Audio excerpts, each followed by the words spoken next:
We think we'll be using Zoom for a while to conduct meetings and trainings. So here's a quick overview on how you join a Zoom event. You'll get an email or possibly a text inviting you to a Zoom event. And when you click on that, you'll see that there's a link and also phone numbers. You can join either way. If you want to use it from your computer or your iPad, you would use the link. If you want to do it from your phone, you've got several choices down there. So let's try joining with a link first. Once you click on that application, it will take you, or that link, it will take you to the website, and it will prompt you to go through making sure that you have sound. So I would go ahead and open a link. It's going to open just a little piece of software that allows you to join. So you can see it loading here. You can choose phone call, but since I'm on my computer, obviously I want to use computer audio. And so if I'm not sure,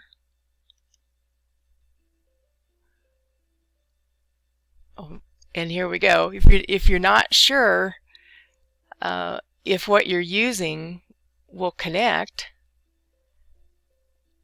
and I don't know if you can hear it, but I'm getting a ringtone, you can go down, and if you don't hear it, you can choose. It's looking at all the things on your computer that have audio, and so you can choose.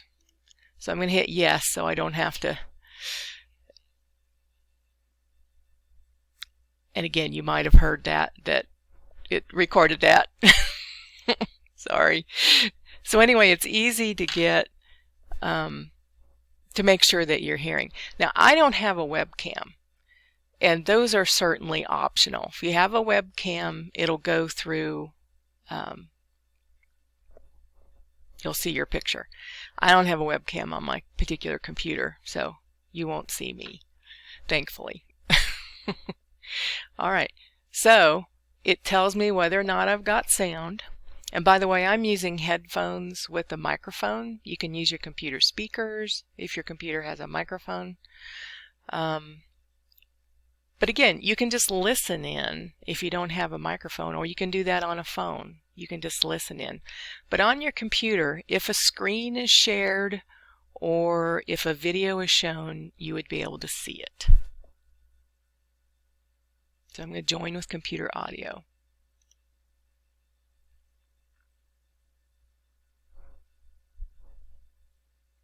Okay. And so now, because the meeting hasn't started, I just see this screen, and here's the controls for the Zoom meeting. And so it shows me there's only one member, me. And what we generally ask people to do on a Zoom meeting is mute themselves unless they are the one speaking. So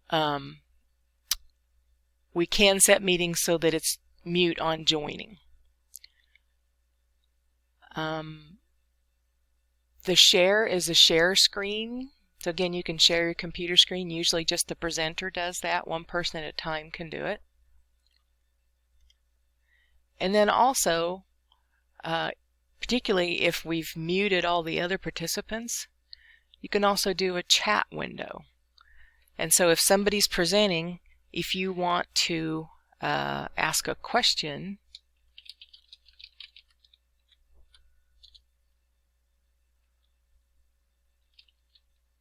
or just say,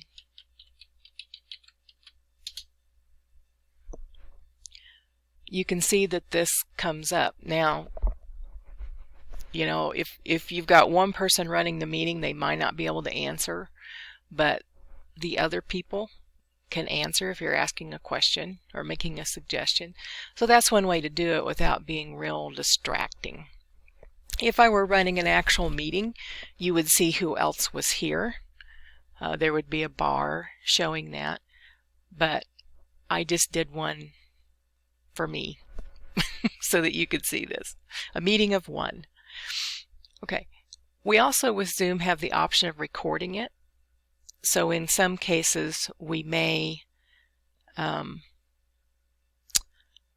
record a training and then make it available. We can upload those to YouTube and we could make it available for viewing later.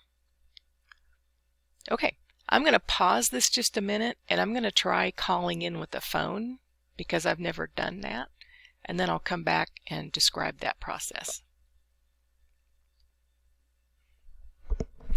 Okay, so I tried it on my phone. I used this number right here.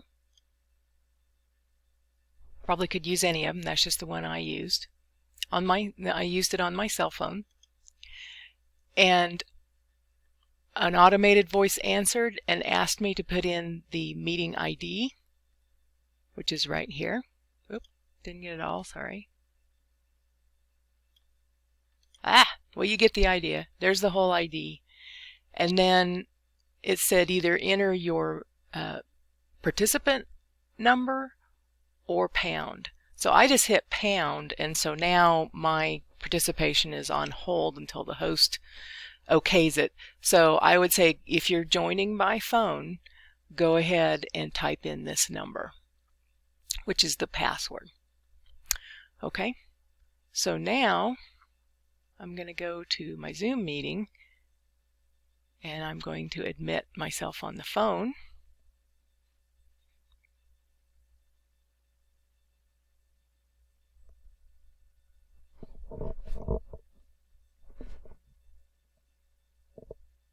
And so now I have two participants, neither one of which has a picture.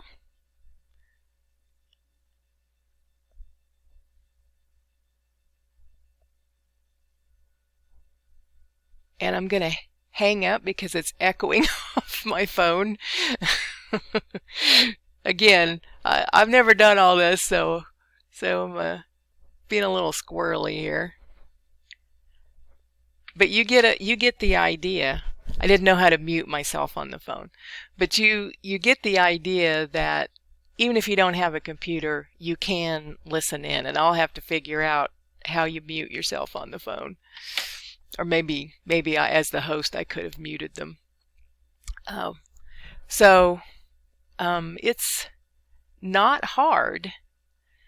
And then once the meeting has started, which I haven't done it, you would hear everything that was going on even on your phone. Or if you were on your computer, then you would see the people who had web cameras. And then if the presenter decided to show their screen or show a video, you would see all that.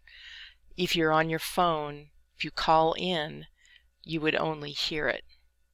Now you may be able to download a Zoom app on your phone, and then you would join just like you would from a computer, and you would just have a little miniature screen, but you would see what was being shown. The website, the Zoom website, if you go to it, does have under tutorials, there is a test site that you can practice logging into if you want to do that ahead of time. And you would know if your audio was working, but you wouldn't see anything on the test. It's just an ongoing blank meeting, much like this, that you could practice on. So again, we may be using Zoom, so it's really good to get familiar with this. It's easy. You can join early and make sure that you're all set up. And we hope to be talking to you on Zoom soon.